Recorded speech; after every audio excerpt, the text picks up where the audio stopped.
Hey, Sai here with my take on the intelligence stat tree of this patch. And as you may know, the intelligence tree has been redone completely in this patch, which makes it very interesting as it's new to all players and everyone has been trying to figure out which is the best way to do it. And since there's a free spec tomorrow with the hotfix, I thought I might give it a little try to explain it to everyone and calculate it all.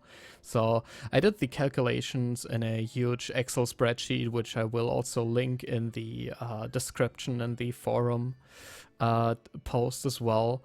And you can just copy it to your own Google Drive if you want to, and do all the calculations and stuff there, because this one can be edited by everyone who can visit it.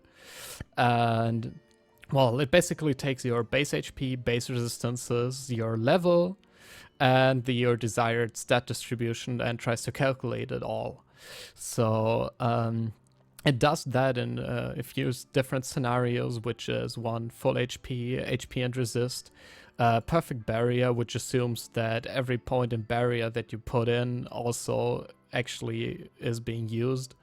And then you have HP resistant armor, and then the custom one, which I'm gonna focus on right now because this is the one that probably needs most explaining, is also the most interesting, and which is the one that bases itself on the points that you distribute here. I will explain all the other stuff in the forum post so you can read it there. First of all, how do you get your base HP? Well, this is not that hard. You have your base HP, which you can see here, but those aren't your base HP because you already statted HP for the most part, unless you're in the respec room or something. So you have to calculate it backwards, which is something like a formula. Like you have to calculate your HP right now and divide it by 1 plus the percent you statted right now. So I will write the formula down in the forum as well, but for me it would be like 6,681 divided by 1.88 because I have 88% right now. So that would leave me with like 3,553. And then I got the stasis shield passive, which also gives me HP and stuff. So you can calculate the exact values, but I'm just going to go with 4,000 here. Then my character has 427 resist in its lowest resistance. The other one is due to the passive as well. So I have 427 and I have 10 points in resistances. So I have 327 base resistances. So you just plug it in there and then you can see all the stuff already. You see all the scenarios where you don't have to do anything. They kind of figure them out by themselves. And the other ones, you can plug it in there. And the left-hand side calculates effective HP, which basically says how much raw damage can you take up until you're dead, so to speak. Like, how much raw damage can you take, point, like, period. This also factors in resistances, of course, as well as armor and barrier per turn. And this way it's calculated over multiple turns, so you can see when barrier actually starts getting useful, assuming the number of times you get hit. Like perfect barrier, as I said, assumes that each of those 5 points in barrier actually gets used. The point you put in here is like the realistic approach. If you say you point 5 points in barrier, but you only get hit 4 times per turn, so that leaves me there. And you can see that most of the time the cutoff, like the break-even point, is between 3 and 4 turns, where barrier actually becomes more useful than other options, which also depends on which graph you're focusing on, by the way, of course. But yeah. Being more interesting, at least in my opinion at least, is the right hand side, which says health lost or healing needed. This is especially interesting for PvE in my opinion, because like in PvP, of course, you want the largest health pool and you want to just stand there and have the other one die first. But in PvE, you may have to endure many turns and may have to need to heal a lot or get healing by your teammates.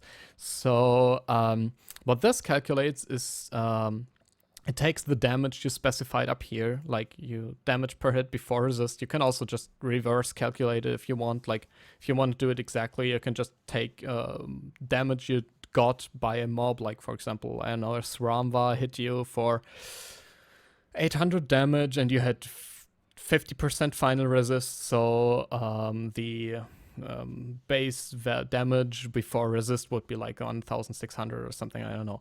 But let's just calculate with some just any values here. You can play around with those because that shows when armor has its merits and when barrier does. So I'm just calculating here with 4 hits per turn with 550 damage per resist. This is just random stuff. This is like an average turn, I'd say, in something like Enorado Hardcore, probably more damage. Let's say, like, I don't know, I get hit 4 times by 700, I don't know, 850 damage per resist or something. And you can see all the graphs and stuff will adjust.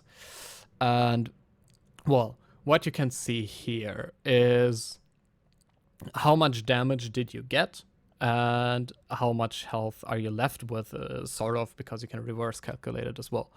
So what you can see here, that of course with full HP you'll get the most damage, obviously, because it leaves you with the lowest resistances and you get the most damage, therefore you need the most healing. Also, a larger health pool means you need more bread and stuff, which is not always the best thing. On the other hand, you can see with barrier, like perfect barrier assumes that each hit you get is covered by barrier up to 10. So this just assumes that if I would plug in like 7 here, it would just assume that I had 7 points in barrier here and calculate it then. Whereas on the barrier side, you can clearly see it's the lowest of the graphs, because obviously each hit you get is covered by barrier up to 10. We only get hit 4 times per turn, so we said. So this means you take the least damage. And then you have like armor, which leaves you without damage completely for 2 turns, but then goes up higher because you don't have any barrier. And then the custom option, which I have right now, is just a balanced approach with 20 points in HP, 10 points in res, and 5 points in armor and barrier each. And you can see this is like a more balanced approach. And since I put 5 points in barrier but only get hit 4 times, it's actually almost as good as a perfect barrier, and even leaves me with more HP due to the shield I had before. That being said, armor points are calculated with final HP, whereas points in HP just adjust your base HP. That makes points in armor way more efficient the more points in HP you already have. Which means, like, if you can see that here with HP resist armor, you have more points than with barrier or anything, but you also have less points than with HP resist overall at the moment, because this level 160 and you will have more points later on.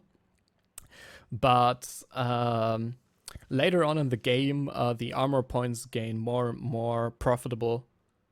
Because just you have more points to distribute them and you have more HP overall, and this way it's going to get better.